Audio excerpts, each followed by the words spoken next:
अब देखो बच्चों, आज जो हम टॉपिक स्टार्ट करेंगे और ये टॉपिक है ऑर्गेनोमेटेलिक कंपाउंड्स और कॉम्प्लेक्सेस, कार्बधात्विक यौगिक। ओके, तो देखो बच्चों, ऐसे कंपाउंड्स जिनमें at least one metal carbon bond होता है, मींस ऐसे कंपाउंड्स जिनमें मेटल और कार्बन एटम्स एक दूसरे से डायरेक्टली ज्वाइंड रहते हैं, तो ऐसे कंपाउंड्स को बोला जाता है ऑर्गेनोमेटेलिक कंपाउंड्स। ओके, यही मैंने डिफाइन किया है कि compounds that contain at least one carbon metal bond means MC bond are called organometallic compounds. जाइसे साइंटिस्ट था जिसने सबसे पहले ऑर्गेनोमेटेलिक कंपाउंड बनाया था और उसका फॉर्मूला है ये KPtCl3 ईटा स्क्वायर C2H4। यहां पर जो C2H4 है, इथाइलिन मॉलिक्यूल, ये डायरेक्टली किससे बॉन्डेड रहता है? प्लेटिनम से। इसमें जो ईटा स्क्वायर है ये इंडिकेट करता है कि जो ये C2H4 है उसके जो बॉन्ड या जो उसके एटम्स हैं, कार्बन एटम्स, वो कितने इस मेटल से ज्वाइंट हैं। तो यहाँ स्क्वायर का मतलब दोनों कार्बन इस प्लेटिनम से ज्वाइंट रहते हैं, डायरेक्ट ज्वाइंट रहते हैं। इसी को बोला जाता है जाइसे सॉल्ट। तो समझ गए बच्चों कि ऐसे यौगिक जिनमें कम से कम एक मेटल लिगेंड बॉन्ड होता है, मींस धातु परमाणु और कार्बन परमाणु एक दूसरे से डायरेक्टली ज्वाइंट रहते हैं, तो ऐसे कंपाउंड्स कहलाते हैं ऑर्गेनोमेटेलिक कंपाउंड्स। यही मैंने लिखा है, ऐसे यौगिक जिनमें कम से कम एक कार्बन धातु बंध एमसी बॉन्ड होता है, कार्बधात्विक यौगिक कहलाते हैं। जाइसे ने पहला कार्बधात्विक यौगिक बनाया था, ये इसका फॉर्मूला है, ठीक है, जिसे बोला जाता है जाइसे सॉल्ट। यहां मैं बताऊंगा आगे कि ये क्या इंडिकेट करता है। देखो, ईटा एक वर्ड, ठीक है, इस तरह का एक लेटर है और इसमें जो ये पावर लगी है या जो भी नंबर इधर लिखा होगा वो ये बताएगा कि कितने कार्बन एटम मेटल से डायरेक्ट ज्वाइंट हैं। तो यहाँ स्क्वायर का मतलब दोनों कार्बन प्लेटिनम से डायरेक्टली ज्वाइंट हैं। अब हम आ जाते हैं टाइप्स में। तो आप देखोगे कि जो ऑर्गेनोमेटेलिक कंपाउंड्स हैं या जो हम यहाँ कॉम्प्लेक्सेस ले रहे हैं, तो कॉम्प्लेक्सेस को भी डिस्कस करेंगे, ठीक है। तो ये जो ऑर्गेनोमेटेलिक कंपाउंड्स हैं वो 3 टाइप्स के मिलेंगे आपको, sigma bonded, pi bonded and sigma pi both bonded organometallic compounds. इनमें से फर्स्ट यहां पर है sigma bonded organometallic compound, sigma बंधित कार्बधात्विक यौगिक। तो देखो, इस लाइन से ही आप बिल्कुल एक्सप्लेन कर सकते हैं इसकी डेफिनेशन को कि ऐसे ऑर्गेनिक या ऑर्गेनोमेटेलिक कंपाउंड्स जिनमें मेटल और कार्बन एटम्स, समझ गए ना, कि जो मेटल है और कार्बन एटम्स हैं एक दूसरे से सिग्मा बॉन्ड के थ्रू ज्वाइंट रहते हैं, मींस इनमें केवल दोनों के बीच में सिग्मा बॉन्ड होगा। The compounds in which metal and carbon atoms are joint together by sigma bond one. समझे बच्चों, इनमें कार्बन और धातु परमाणु एक दूसरे से केवल सिग्मा बॉन्ड से जुड़े होंगे। जैसे RMgX, ग्रिग्नार्ड रिएजेंट, हमने ऑर्गेनिक केमिस्ट्री में खूब पढ़ा इसको।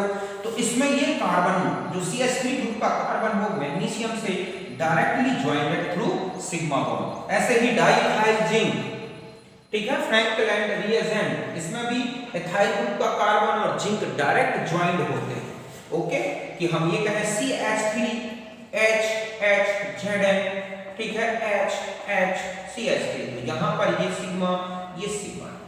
ऐसे एल्केन लिथियम है, कार्बोलिथियम RLi, इनमें भी सिग्मा बॉन्ड होता है। फेनिल लिथियम है, ऐसे ही टेट्राइथाइल लेड हो गया, एल्युमिनियम का जो इथाइल के साथ बना हुआ ऑर्गेनोमेटेलिक कंपाउंड है, इनमें डाइमोरेन जैसा स्ट्रक्चर मिलता है। तो इस तरह के कंपाउंड्स जिनमें ऐसे ऑर्गेनोमेटेलिक कंपाउंड्स सीधा है जिसमें कार्बन और मेटल के बीच में केवल सिग्मा बॉन्ड होगा, तो आप इन्हें नोट करें।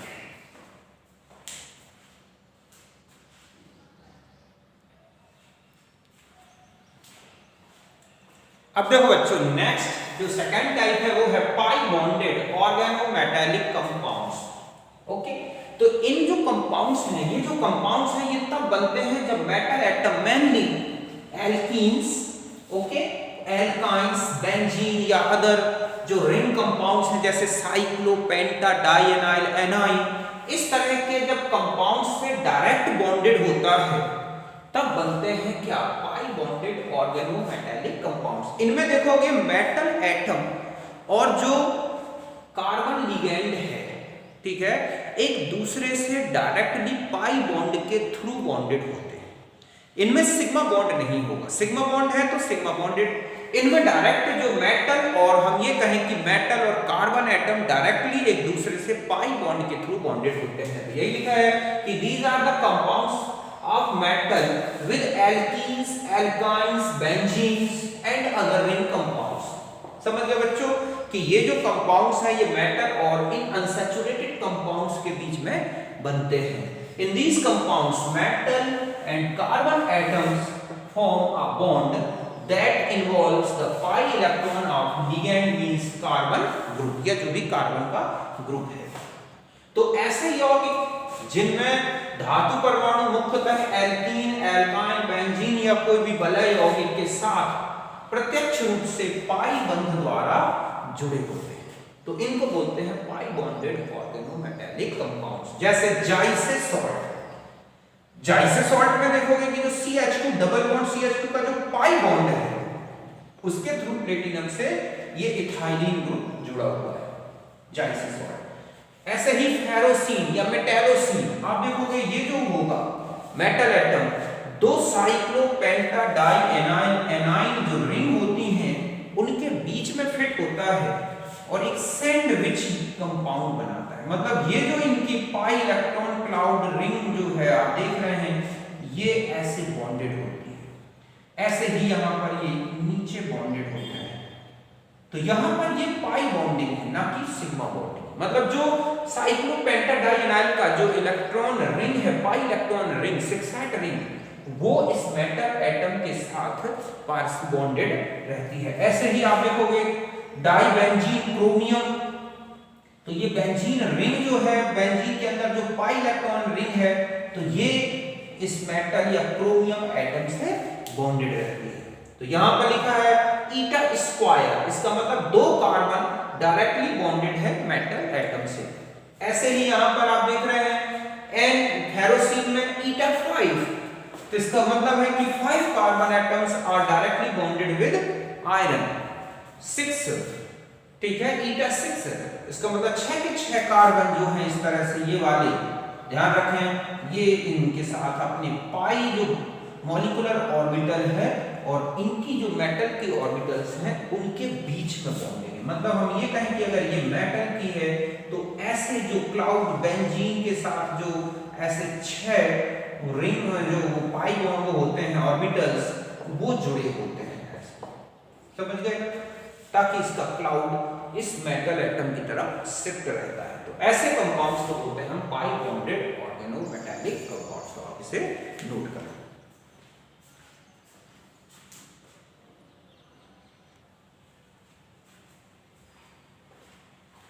अब देखो बच्चों नेक्स्ट जो थर्ड टाइप है ये है sigma pi bonded organometallic compounds. Okay, ऐसे ऑर्गेनोमेटेलिक कंपाउंड्स जिनमें सिग्मा और पाई बॉन्डिंग दोनों होंगे, मींस मेटल और कार्बोनाइल ग्रुप के या मेटल और कार्बन के बीच में सिग्मा बॉन्ड और पाई बॉन्ड दोनों का नेचर होगा, तो ऐसे कंपाउंड्स कहलाते हैं sigma pi bonded organometallic compounds. ये लिखा है कि metal atom and carbonyl groups form such compounds which are called metal carbonyl compounds. In these compound possess both sigma and pi bonding and metal atom shows lowest oxidation state। समझ गए ना कि इनमें जो है मेटल और carbon atom के बीच में दोनों का नेचर मिलेगा, सिग्मा का भी और पाई बॉन्ड का भी। तो इनको बोलते हैं सिग्मा पाई बॉन्डेड। ये मेटल कार्बोनाइल, मतलब ये जो कंपाउंड्स हैं मेनली मेटल और कार्बोनाइल ग्रुप से बनते हैं और ऐसे कंपाउंड्स को ही क्या बोला जाता है, metal carbonyl compounds. Means metal carbonyl compounds are organometallic metallic compounds. ऐसा क्यों? क्योंकि मेटल और कार्बोनाइल कार्बन डायरेक्टली ज्वाइंट होते हैं।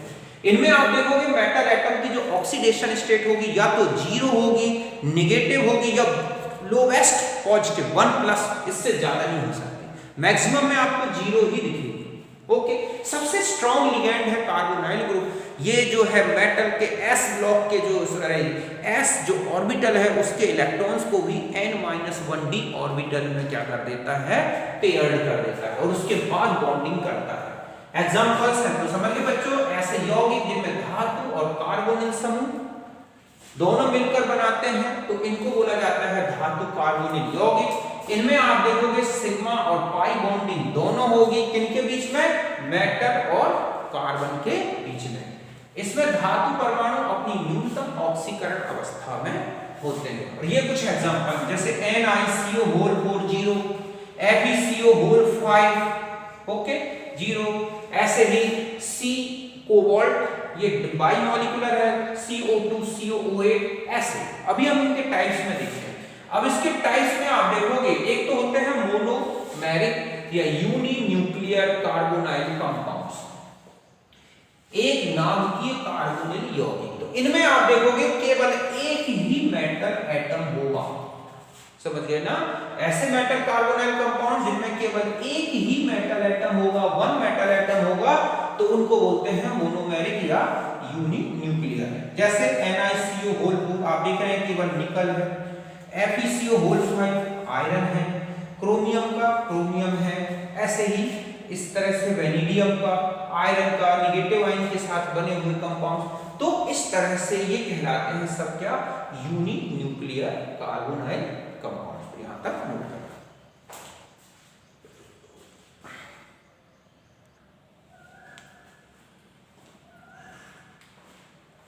अब देखो बच्चों, इसमें जो सेकेंड टाइप है ये है ब्रिज्ड और पॉलीन्यूक्लियर कार्बोनाइल कंपाउंड्स, सेतु या बहुनाभिकीय कार्बोनिल यौगिक। तो ध्यान रखें कि इस तरह के जो कार्बोनाइल कंपाउंड्स होंगे इनमें मोर देन वन मेटल एटम होगा, समझ गए ना? ऐसे कंपाउंड्स जिनमें मोर देन वन मेटल एटम होंगे उनको बोला जाता है पॉलीन्यूक्लियर कार्बोनाइल कंपाउंड्स। ये जो मेटल एटम्स हैं ये एक दूसरे से डायरेक्टली सिग्मा बॉन्ड के थ्रू जुड़े होते हैं या फिर इनमें ब्रिज बॉन्ड्स या ब्रिज सेतु मिलते हैं। ब्रिज सेतु कार्बोनाइल या जो हम कहें कि ब्रिज कार्बोनाइल ग्रुप्स मिलते हैं जिनको बोलते हैं सेतु कार्बोनिल समूह। समझ गए बच्चों? तो यही मैंने लिखा है कि in these compounds contain more than one metal ठीक है atoms and metal atoms are directly bonded या ज्वाइंड बाय ठीक है one another through sigma bond and also by bridge carbonyl groups. समझ गए बच्चों कि इसमें मेटल एटम डायरेक्टली ज्वाइंड होंगे या फिर इस तरह से इनमें जो है ये दिख रहे हैं आप कि इनमें ये ब्रिज कार्बोनाइल ग्रुप्स हैं, इनके थ्रू भी ये ज्वाइंड रहते हैं। तो समझ गए ना बच्चों कि ऐसे कार्बोनिल यौगिक जिनमें एक से ज्यादा धातु परमाणु होते हैं और एक दूसरे से प्रत्यक्ष रूप से सिग्मा बंध द्वारा जुड़े होंगे और ये सेतु कार्बोनाइल ग्रुप से भी जुड़े हो सकते हैं। जैसे ये है CO कोबाल्ट 2 CO8, तो दोनों कोबाल्ट एटम्स एक दूसरे से ये सिग्मा बॉन्ड से बॉन्डेड है और हर एक कोबाल्ट में आप देख रहे हैं 4 क्या जुड़े हुए हैं इस तरह से CO।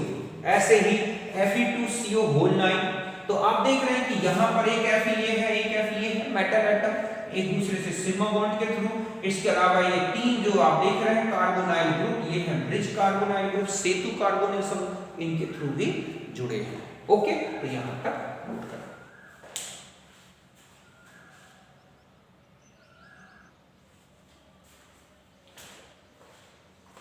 अब देखो बच्चों, एक रूल बताता हूं मैं आपको, 18 इलेक्ट्रॉन रूल, 18 इलेक्ट्रॉन नियम। तो देखो ये जो रूल है तब अप्लाई होता है कि मेटल जो एटम है कब यूनिन्यूक्लियर और कब पॉलीन्यूक्लियर कार्बोनाइल कंपाउंड बनाएगा। मींस कौन कौन से एलिमेंट्स या एटम्स हैं जो कि यूनिन्यूक्लियर कार्बोनाइल कंपाउंड्स बनाते हैं और किन में पॉलीन्यूक्लियर कार्बोनाइल कंपाउंड्स बनते हैं। ओके, तो देखो ये रूल क्या कहता है, ये रूल ये कह रहा है कि जब कार्बोनाइल कंपाउंड बनता है तो मेटल एटम की ये टेंडेंसी होती है कि वो चाहे शेयरिंग करना पड़े चाहे कोऑर्डिनेशन करना पड़े, इस तरह से लिगेंड के साथ शेयरिंग करके कोऑर्डिनेशन करके या मेटल एटम के साथ शेयरिंग करके कैसे भी अपने outer most shell means valency shell में 18 इलेक्ट्रॉन कर लेता है। फिर से सुने कि कार्बोनाइल कंपाउंड में मेटल एटम की टेंडेंसी होती है कि वो लिगेंड के साथ या फिर कहें कि मेटल एटम के साथ शेयरिंग करके या फिर कोऑर्डिनेशन करके अपने आउटर मोस्ट सेल में 18 इलेक्ट्रॉन्स कर लेता है और इसके बाद ये स्टेबल हो जाता है।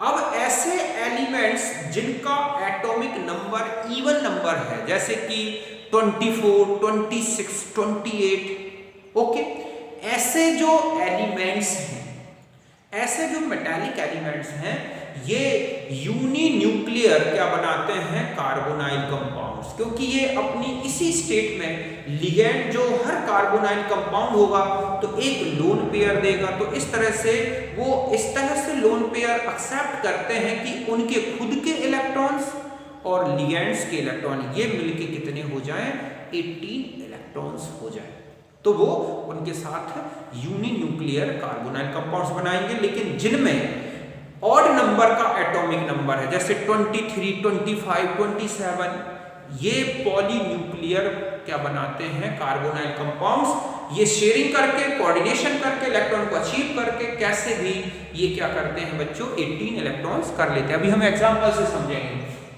ठीक है। तो देखो यही एक रूल है कि according to this rule the carbonyl compounds, ठीक है, in carbonyl compounds metal ion having a tendency to achieve 18 electrons in outer most shell by coordination and sharing with carbonyl groups and metal atom.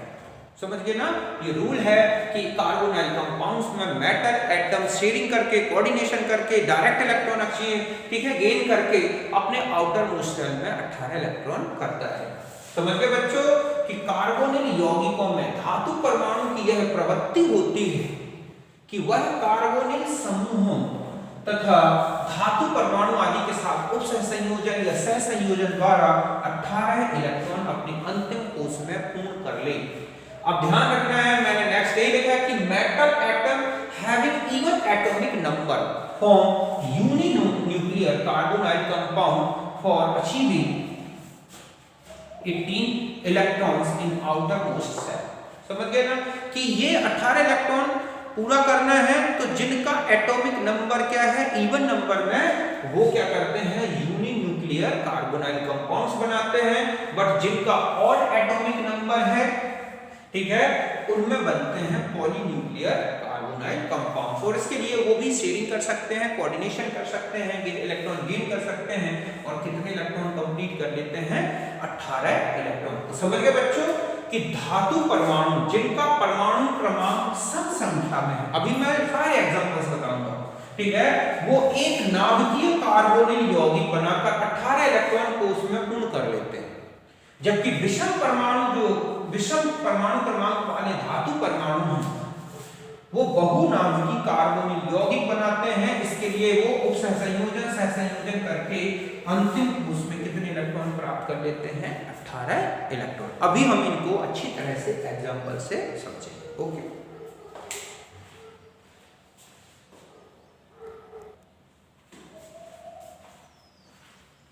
अब देखो बच्चों, ये है हमारा 18 electron rule कि total electrons in outer most shell, ये calculate करना है। तो आपको निकालना होगा valency electron of metal ion. समझ गए बच्चों, धातु आयन के संयोजी electron, okay, valency electron of metal ion plus 2 into number of carbonyl groups, ठीक है। ये है क्या बच्चों, कार्बोनिल समूह की संख्या जितनी भी है उसमें 2 से मल्टीप्लाई कर दें, क्योंकि इतने वैलेंस इलेक्ट्रॉन्स थे, हर कार्बोनाइल ग्रुप ने 2 दिए, तो जितने भी हैं उसमें आप मल्टीप्लाई कर दें कार्बोनाइल ग्रुप्स, इनका सम जो है वो 18 आए तो वो क्या बनेगा, एक हमारा कार्बोनाइल कंपाउंड। ओके, तो वैलेंस इलेक्ट्रॉन ये हो गए और प्लस 2x इक्वल टू क्या होना चाहिए 18। अब देखो कैसे, जैसे ये है हमारे पास NiCO होल 4। अब आप इसमें देखो कि वैलेंस इलेक्ट्रॉन ऑफ निकेल कितने होते हैं 10। कैसे होते हैं 3d8 4s2, यही होता है। Number of carbonyl groups means x कितने दिख रहे हैं 4। ओके, तो total electron in valency shell आप कैलकुलेट करो, आप देखोगे 10 ये किसके हो गए निकेल के और ये किसके हो गए कार्बोनाइल ग्रुप के। तो 10 ये हो गए और 8 तो ये कितने हो गए 18। तो निकेल कार्बोनाइल जो बना है 4 से ज्यादा CO ग्रुप नहीं जुड़ेंगे ना 4 से कम। नेक्स्ट देखो FeCO whole 5। Valence electron of Fe कितने होते हैं 8। कैसे होते हैं 3d6 4s 8 हो गए। x की वैल्यू कितनी दिख रही है 5 कार्बोनाइल ग्रुप्स हैं। टोटल इलेक्ट्रॉन जोड़ो आप 8 तो हो गए आयरन के Fe के और ये किसके हो गए CO के। तो कितने हो रहे हैं आपके पास 18 हो गए। तो यहाँ पे भी 18 इलेक्ट्रॉन रूल फॉलो हो रहा है, 18 इलेक्ट्रॉन रूल यहाँ फॉलो हो रहा है। अब आप इसमें आ जाए CrCO होल 6। तो वैलेंस इलेक्ट्रॉन ऑफ क्रोमियम कितने हैं बच्चों देखो 6। क्रोमियम में कैसे 6 होते हैं 3d5 4s1, यही है ना 6। x की वैल्यू कितनी दिख रही है 6। टोटल इलेक्ट्रॉन्स देखो 6 इसके हो गए 6 ये हो गए, कुल मिला के ये हो गए 18। यहां तक बात समझ गए। मैं इनको मिटा दूं और यहां पर अच्छी तरह से समझा देता हूं। ओके, यहां पर देखो अब आप अगर आप BOCO होल 6 1 माइनस में आ जाएं, ठीक है, तो आप देख रहे हैं कि BOCO होल 6 1 माइनस, तो वैलेंसी इलेक्ट्रॉन ऑफ वैनेडियम ये कितने होते हैं 5। ओके, कैसे होते हैं 3d3 4s2। ओके, प्लस 1 ये किसके कारण आ गया नेगेटिव चार्ज, ये मेटल में ही होगा। तो टोटल ये होगा 6। x की वैल्यू कितनी है 6 मींस 6CO। ओके, तो टोटल इलेक्ट्रॉन्स देखो कितने हो गए, कितने हो जाएंगे देखो 6 ये प्लस 6 into 2 तो ये भी कितने हो गए 18। तो ये भी फॉलो कर रहा है 18 इलेक्ट्रॉन रूल को। नेक्स्ट अगर हम ये कहें कि MnCO होल 6 1 प्लस, तो क्या ये 18 इलेक्ट्रॉन रूल को फॉलो कर रहा है। तो आप देखो यहां पर वैलेंसी इलेक्ट्रॉन ऑफ Mn कितने होते हैं 3d5 4s2, तो ये होते हैं 7। कैसे होते हैं 3d5 4s2। ठीक है, इसके अलावा एक इलेक्ट्रॉन यहां माइनस कर देंगे, ये क्या है हमारे पास पॉजिटिव चार्ज, तो ये कितना हो गया 6। x की वैल्यू कितनी है 6, तो टोटल इलेक्ट्रॉन देखो कितने आ जाएंगे हमारे पास 6 into, ठीक है सॉरी यहां पर आ जाएगा 6 प्लस 6 into 2 तो ये भी कितना 18। तो ये भी किसको फॉलो कर रहा है 18 इलेक्ट्रॉन रूल को। अगर मैं ये कहूं कि ऐसा लिख दूं MnCO होल 6 ऐसा या VCO होल 6 ऐसा, तो ये नॉट फॉलो 18 इलेक्ट्रॉन रूल। तो आप समझ गए होंगे कि अगर यूनिन्यूक्लियर है तो न्यूट्रल तभी बनेगा। कार्बोनाइल कंपाउंड जो न्यूट्रल, आपको इतना सा ध्यान रखना है कि अगर यूनिन्यूक्लियर है, ठीक है, तो ये जो इवन होता है इवन एटॉमिक नंबर, ठीक है बच्चों, इवन एटॉमिक नंबर तो बनेगा न्यूट्रल, ठीक है, यूनि न्यूक्लियर कार्बोनाइल कंपाउंड और ठीक है प्लस माइनस चार्ज ऑन, ठीक है, कार्बोनाइल कंपाउंड। अगर इसका इवन एटॉमिक नंबर है तो ये बनेगा सॉरी, और अगर मान लो ऑड है, ठीक है, ऑड एटॉमिक नंबर ये है, तो कार्बोनाइल ग्रुप जो है, ठीक है बच्चों, कार्बोनाइल कंपाउंड जो होगा कंपाउंड, ठीक है, एक्वायर प्लस माइनस 1 चार्ज, समझ गए ना, या तो प्लस चार्ज होगा या माइनस। अब देखो हम ये कहें कि ये है BCO whole 6 1 minus, CrCO whole 6 0 और MnCO होल 6 प्लस। तो यहां एटॉमिक नंबर कितना है बच्चों, देखोगे आप 23। यहां पर एटॉमिक नंबर कितना है 24। यहां एटॉमिक नंबर कितना है 25। तो यहां पर जो इवन है एटॉमिक नंबर उसका न्यूट्रल बना, जबकि जिनमें ऑड एटॉमिक नंबर है 23, 25 या तो में +1 आएगा या फिर -1। और अगर ध्यान रखें कि इवन है, इवन ठीक है एटॉमिक नंबर, तो ±2 होगा। अभी आपको बताया मैंने FeCO होल 4 ये कितना हो सकता है -2। तो यूनिक न्यूक्लियर कार्बोनाइल कंपाउंड अगर मान लो, ठीक है, जो बिल्कुल आप अच्छी तरह से ध्यान रखें कि न्यूट्रल है तो वो जो है उसका इवन होगा। अगर +-1 लग रहा है यूनिनोक्लियर न्यूक्लियर में तो ध्यान रखें वो ऑड होगा। और अगर इवन एटॉमिक नंबर है तो या तो उसके कार्बोनाइल ग्रुप पर जो कोऑर्डिनेशन स्फीयर है उसमें +2 या फिर -2 चार्ज लगेगा। तो यहां तक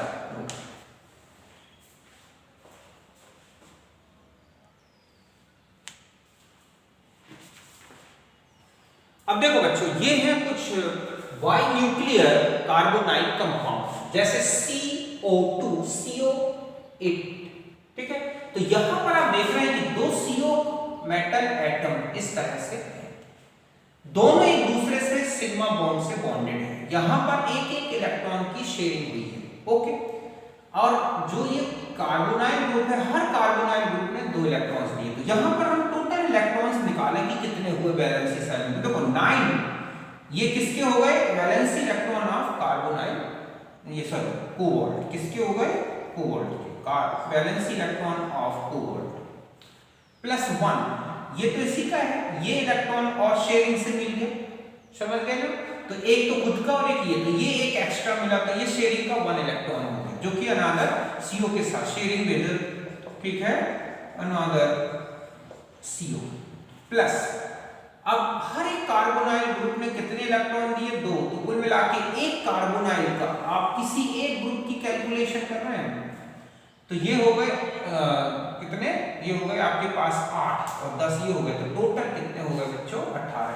तो यहां पर भी 18 इलेक्ट्रॉन हो रहे हैं और यहां पर भी कितने इलेक्ट्रॉन हो रहे हैं 18। तो ये भी 18 इलेक्ट्रॉन को फॉलो कर रहा है। तो आप देख रहे हैं कि कार्बोनाइल ग्रुप जो है, सॉरी कोबाल्ट जो एटम है, कोबाल्ट एटम का एटॉमिक नंबर कैसा था ऑड, इसलिए ये वाई न्यूक्लियर इस तरह का कार्बोनाइल कंपाउंड बनाएगा। ऐसे ही Mn2CO वोल्ट है, यहां पर Mn का एटॉमिक नंबर कितना होता है बच्चों 25। तो यहां पर इसके वैलेंसी इलेक्ट्रॉन देखो कितने हो गए Mn के 7, 1 electron sharing with another Mn और +5 × 2, क्योंकि हर एक Mn में कितने कार्बोनाइल ग्रुप जुड़े हैं 5। तो एक कार्बन ये जो है इस पूरी यूनिट का अगर हम कैलकुलेशन करें तो एक इलेक्ट्रॉन इसका था, एक ये है, तो ये एक एक्स्ट्रा मिला था इसके साथ शेयरिंग के कारण।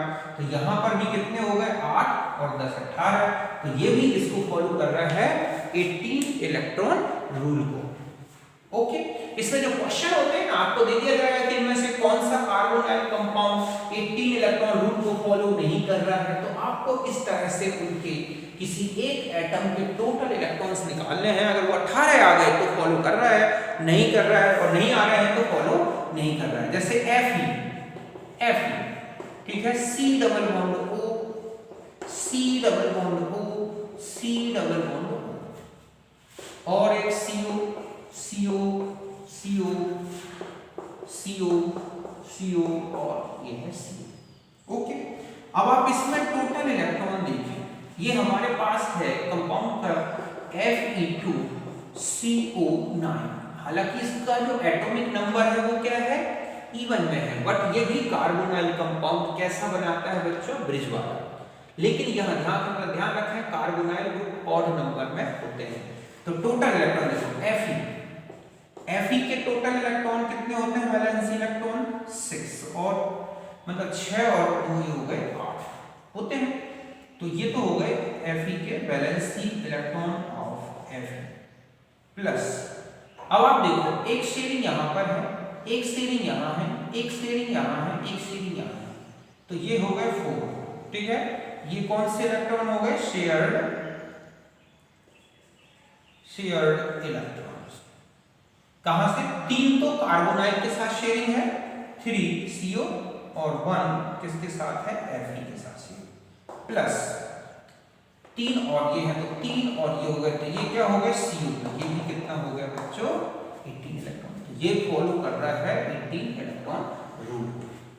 तो कौन कौन से आपने देखा कि यूनी न्यूक्लियर, ठीक है, carbonyl compound follows 18 electron rule. तो आपने देखा था NiCO होल 4, FeCO होल 5, ठीक है।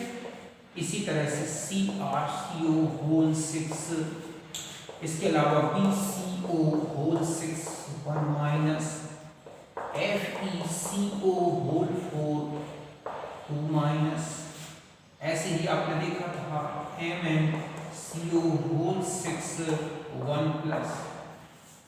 ओके, और अगर हम बाई न्यूक्लियर देखें तो अभी आपने देखा कौन कौन था? CO2 CO8, ऐसे ही आपने देखा Mn2 CO10 Fe2 CO9, ऐसे बहुत सारे कुछ भी हो सकते हैं। तो ध्यान रखें कि आपको कौन फॉलो कर रहा है कौन नहीं फॉलो कर रहा है। वो आपको एक मेटल एटम के टोटल इलेक्ट्रॉन्स निकाल ले रहे हैं जैसे मैंने आपको बताया है, और फिर अगर वो 18 आ गए तो फॉलो कर रहे हैं, 18 से कम आ गए या ज्यादा आ गए तो फॉलो नहीं कर रहे हैं। तो आप उसे नोट करें।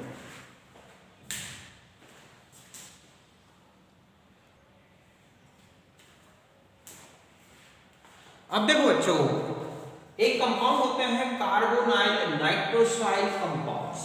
ओके, कि कार्बोनाइल ग्रुप और नाइट्रोसाइल ग्रुप दोनों अगर होते हैं तब वहां पर भी आप देखोगे 18 इलेक्ट्रॉन रूल यूज होता है। समझ गए ना कि ऐसे कंपाउंड्स भी 18 इलेक्ट्रॉन रूल को फॉलो करते हैं। कैसे फॉलो करते हैं कि जब एक कार्बोनाइल ग्रुप जब 3 कार्बोनाइल ग्रुप क्या होते हैं? रिप्लेस्ड होते हैं, तो उसकी जगह पर 2 कार्बोनाइल नाइट्रोसाइल ग्रुप आते हैं। फिर से सुने, जब 3 कार्बोनाइल ग्रुप हटते हैं तो उनकी जगह पर क्या 2 नाइट्रोसाइल ग्रुप आते हैं। ऐसा क्यों होता है? क्योंकि पर नाइट्रोसाइल ग्रुप 3 इलेक्ट्रॉन डोनेट करता है मेटल एटम को। एक तो लोन पेयर और एक जो बचा हुआ ऑड इलेक्ट्रॉन है। तो कुल मिला के एक नाइट्रोसाइल ग्रुप से हमें कितने इलेक्ट्रॉन्स मिल रहे हैं? 3। तो मेटल को 3 इलेक्ट्रॉन एक नाइट्रोसाइल ग्रुप से, तो 2 से कितने मिल जाएंगे? 6।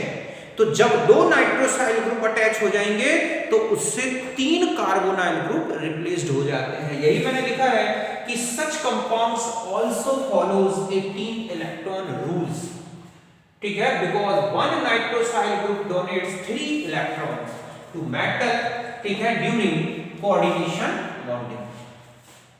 Therefore, 2 NO groups replaced 3 carbonyl groups। समझ गए बच्चों कि ऐसे यौगिक जो कि कार्बोनाइल और नाइट्रोसाइल दोनों से बने हों वो भी 18 इलेक्ट्रॉन नियम का पालन करते हैं, क्योंकि एक NO समूह उपसहसंयोजक में धातु आयन को 3 इलेक्ट्रॉन प्रदान करता है। आप देखोगे इसके स्ट्रक्चर में तो ये है एक लोन पेयर और एक ये है, तो ये हमारा क्या हो गया? ऑड इलेक्ट्रॉन, और ये हो गया लोन पेयर। तो इस तरह से जब ये मेटल से जुड़ेगा तो ये तीनों डोनेट कर देता है। ऐसे में जब 2 NO ग्रुप कार्बोनाइल कंपाउंड्स में एंटर होंगे तो 3 कार्बोनाइल ग्रुप्स हट जाएंगे। देखो इस तरह से, जैसे ये है क्रोमियम कार्बोनाइल कंपाउंड, यहां पर आपने टोटल इलेक्ट्रॉन्स निकाले, क्रोमियम के 6 और कार्बोनाइल 6 थे, तो कुल मिला के हो गए 18। आपने 3 कार्बोनाइल हटाए और 2 नाइट्रोसाइल ग्रुप एंटर करा दिए। अब देखो कितने हो गए? 6 तो वही थे वैलेंस इलेक्ट्रॉन, 3 कार्बोनाइल ग्रुप के हो गए 6 और 2 नाइट्रोसाइल ग्रुप के हो गए 6। तो यहां पर भी कितना इलेक्ट्रॉन्स हो गया? 18 इलेक्ट्रॉन्स। तो इस तरह से नाइट्रोसाइल कंपाउंड्स भी किसको फॉलो कर रहे हैं बच्चों? 18 इलेक्ट्रॉन रूल्स को। तो इस लिखे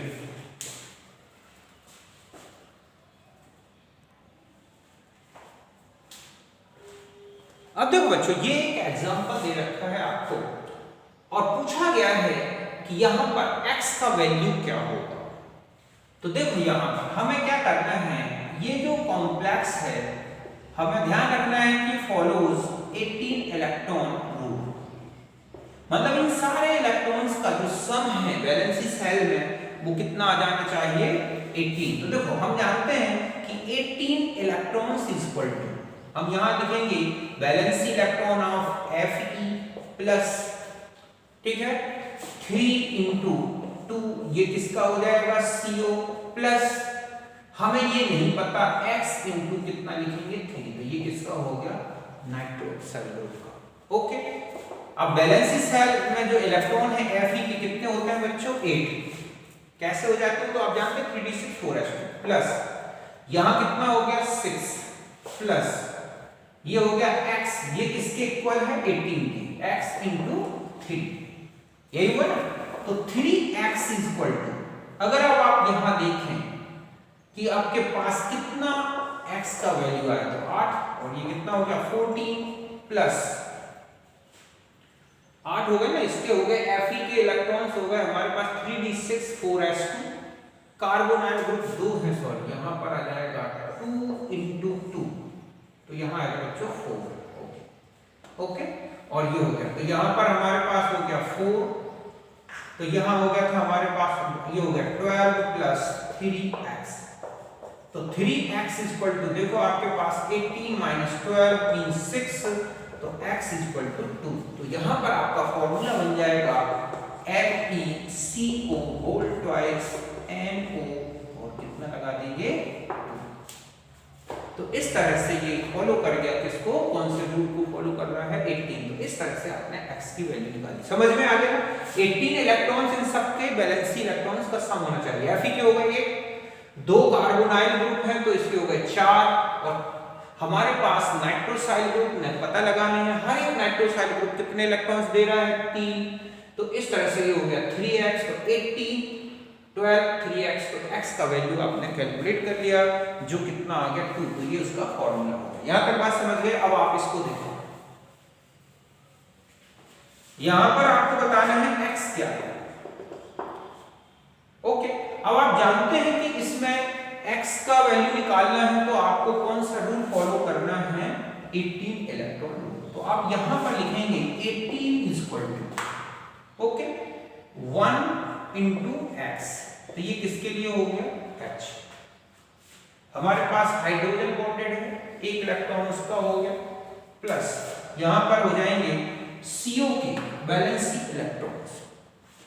तो आपको वैलेंसी इलेक्ट्रॉन CO का नहीं पता, सॉरी वैलेंसी इलेक्ट्रॉन CO के कितने होते हैं बच्चों 9, 3d7 4s2 प्लस यहां हो जाएगा 4 इंटू 2।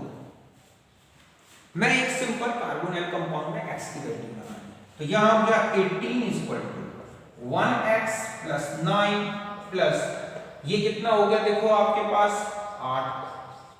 ओके, तो 1x या means x is equal to 18 minus 17, तो x की वैल्यू 1, मींस इसका फॉर्मूला हुआ HCO होल 4, या हम ऐसा भी लिख सकते हैं CO होल 4, और यहाँ चार्ज कितना लगा सकते हैं 1 माइनस, ये भी एक कार्बोनाइल कंपाउंड है, 18 इलेक्ट्रॉन रूल को फॉलो कर रहा है।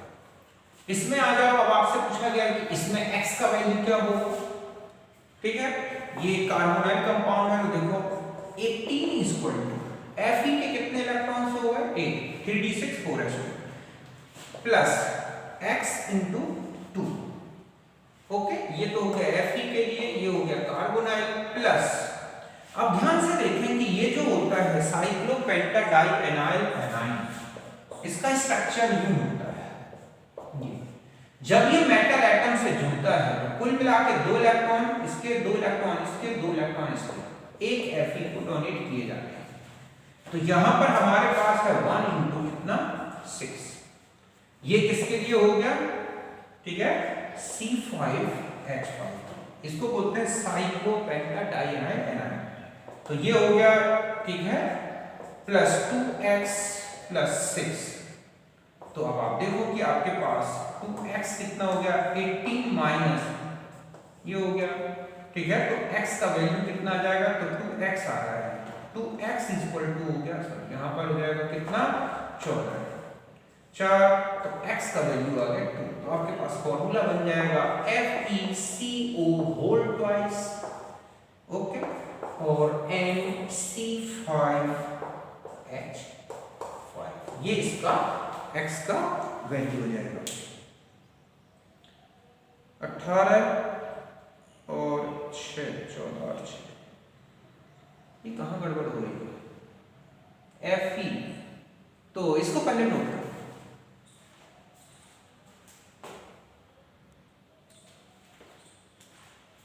अब देखो बच्चों, ये ऐसा तब हो सकता है जब आप इसमें कोई चार्ज ना लगाएं। कोई चार्ज का मतलब है कि यहां पर इसको हम न्यूट्रल मान लें, हालांकि ये न्यूट्रल नहीं हो सकता क्योंकि इसमें नेगेटिव चार्ज है। अब मैं मान लो यहां पर ऐसा चार्ज लगा दिया, पॉजिटिव चार्ज, और अब आपसे पूछा गया है कि x का वैल्यू कैलकुलेट करके बताएं, तो कैसे कैलकुलेट करें? तो ध्यान रखें कि ये जो ग्रुप है इस पर जो नेगेटिव चार्ज है वो कितना लिया जाएगा, 1। तो अब आप इसमें अगर इसमें कैलकुलेट करने कहा जाए तो कैसे कैलकुलेट करें? अब देखो बच्चों, यहां पर चार्ज लगा है +1, जबकि ये अंदर है -1, तो अगर इसका पहले से Fe की 1 प्लस चार्ज होता तो न्यूट्रल हो जाता, लेकिन यहां पर 1 प्लस अभी भी बाकी है। तो मैंने उस समय जो इससे पहले कैलकुलेशन की उसमें पता कि इसका चार्ज बिल्कुल नहीं लिया था, 0 लिया था, तब बताया। लेकिन अगर मैं बिल्कुल करेक्ट बता दूं इसको इस तरह से कि नेगेटिव चार्ज लगा होता है इसमें और यहाँ पर 1 पॉजिटिव चार्ज लगा है, तो यहाँ पर आप 18 इलेक्ट्रॉन में क्या करेंगे कि 6 लेना होगा, क्योंकि यहाँ पर Fe+2 स्टेट है। तो यहाँ पर ये क्या हो गया, Fe+2 प्लस 2x प्लस 6, तो 18 = 6। तो यहां पर आप देखो ये कितना हो गया, 12 प्लस 2x, तो x = कितना आ जाएगा 3। तब ऐसे में इस कॉम्प्लेक्स का फॉर्मूला होगा CO होल थ्राइस, ठीक है, और NC5H5 और ये प्लस, इस तरह बात समझ गए? तो इस तरह की कैलकुलेशन हो, आप इसे नोट कर लें।